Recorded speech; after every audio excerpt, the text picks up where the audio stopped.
Guys, कैसे हैं आप सब? आई होप आप सब बहुत अच्छे होंगे। चलिए आज बात करते हैं हम वॉरेनियस की, जो कि 18th सेंचुरी के मोस्ट फेमस ज्योग्राफर थे एंड ज्योग्राफी के मोस्ट फेमस ज्योग्राफर थे, जिन्होंने डाइकोटोमस की न्यू रखी। और इनके आधुनिक भूगोल का चिर संबंध युग था, जिसमें वॉरेनियस और कांट दोनों का नाम आता है। तो आज हम लोग वॉरेनियस की बात करते हैं, कल हम लोग कांट की बात करेंगे।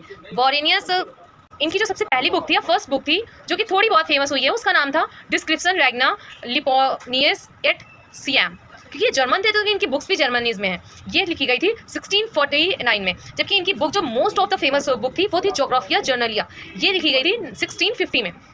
एक्चुअल में वॉरेनियस जो एक ऐसे विद्वान थे जिनका डेथ बहुत जल्दी हो गई थी, 28 ईयर्स ओल्ड में इनकी डेथ हो गई थी, जिसकी वजह से ज्योग्राफिया जर्नलिया को इन्होंने कंप्लीट नहीं कर पाए थे। इन्होंने ज्योग्राफिया जर्नलिया में दो पार्ट बताए हैं, जिसको सामान्य भूगोल और विशिष्ट भूगोल। ये सामान्य भूगोल को जर्नल और यूनिवर्सल ज्योग्राफी या सिस्टमेटिक ज्योग्राफी के नाम से लिखा है, और जो विशेष ज्योग्राफी या क्षेत्र वर्णीय भूगोल स्पेशल कोरोलॉजिकल या रीजनल ज्योग्राफी के में डिवाइड किया इन्होंने सिस्टमेटिक ज्योग्राफी तो कंप्लीट कर दी थी, और ये बहुत इंटरेस्टेड भी थे रीजनल ज्योग्राफी में। बट इनकी एज जो इनकी 28 ईयर्स में जो इनकी डेथ हो गई थी, इसकी वजह से ये कंप्लीट नहीं कर पाए थे अपनी रीजनल ज्योग्राफी की बुक या फिर विशेष भूगोल या स्पेशल ज्योग्राफी की बुक।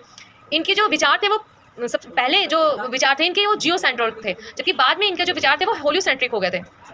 इन्होंने ज्योग्राफिया जर्नलिया का जो फर्स्ट पार्ट था सामान्य भूगोल, इसको इन्होंने डिटेल में कंप्लीट कर दिया था ऑलमोस्ट। तो इसको इन्होंने 3 पार्ट में बताया, निरपेक्ष जिसको संपूर्ण या पार्थिव के बारे में डिनोट किया है, और जो सेकंड है इनका सापेक्ष अथवा ग्रही संबंधी भूगोल, जिसको अन्य ग्रहों के बारे में लिखा गया, और तुलनात्मक जिसको नौ संचालन स्थिति का विवरण, इसके बारे में इन्होंने कंप्लीट किया। जबकि इनकी सिस्टमेटिक ज्योग्राफी सिस्टमेटिक ज्योग्राफी को इन्होंने सिस्टमेटिक तरीके से अच्छे से कंप्लीट किया, लेकिन इनकी विशेष या कोरोग्राफी या इनकी जो रीजनल ज्योग्राफी थी वो ये कंप्लीट नहीं कर पाए थे। उससे पहले इनकी डेथ हो गई थी, जो कि 28 ईयर्स ओल्ड थे, और उनकी डेथ 28 ईयर ओल्ड में हो गई थी। और ये बहुत जीनियस ज्योग्राफर थे वॉरेनियस, जिन्होंने अपना बहुत अच्छा कंट्रीब्यूशन दिया, इतनी कम एज में बहुत अच्छे से अपना कंट्रीब्यूशन दिया।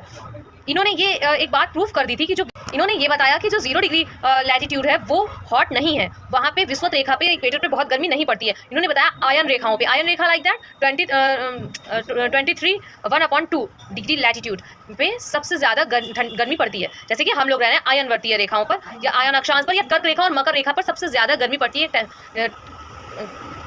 Tropical of cancer and tropical of Capricorn पे सबसे ज़्यादा गर्मी पड़ती है। इन्होंने ये सिद्ध किया, इन्होंने ये अपने बताया है। और यही नहीं बताया कि हमारे जो है कैप्रिकॉर्न और कैंसर में ही गर्मी पड़ती है, बल्कि इन्होंने बताया कि जो tropical of cancer and Capricorn मतलब कर्क रेखा और मकर रेखा पर जो स्थित पश्चिम की तरफ जो मरुस्थल है, सबसे ज़्यादा हॉट डिजर्ट्स ही होते हैं पृथ्वी पर। सबसे ज़्यादा गर्म एरिया आयनवर्ती रेखाओं पर, जो पश्चिमी महाद्वीपों के पश्चिमी शोर पर जो डिजर्ट्स होते हैं, जो मरुस्थल होते हैं, उनमें सबसे ज़्यादा गर्मी पड़ती है, ना कि विषुवत रेखा पे। ठीक है, तो आज हमने बात की वॉरेनियस की, कल हम लोग बात करेंगे इमैनुअल कांट की। तब तक के लिए आप लोग लाइक करें, शेयर करें, सब्सक्राइब करें एंड लर्न कर लें। बाय। हाँ, आप लोग ये शॉर्ट नोट्स के थ्रू रिवीजन कर लीजिए, और आप लोग अच्छे से लाइक करें, शेयर कर दीजिए एंड सब्सक्राइब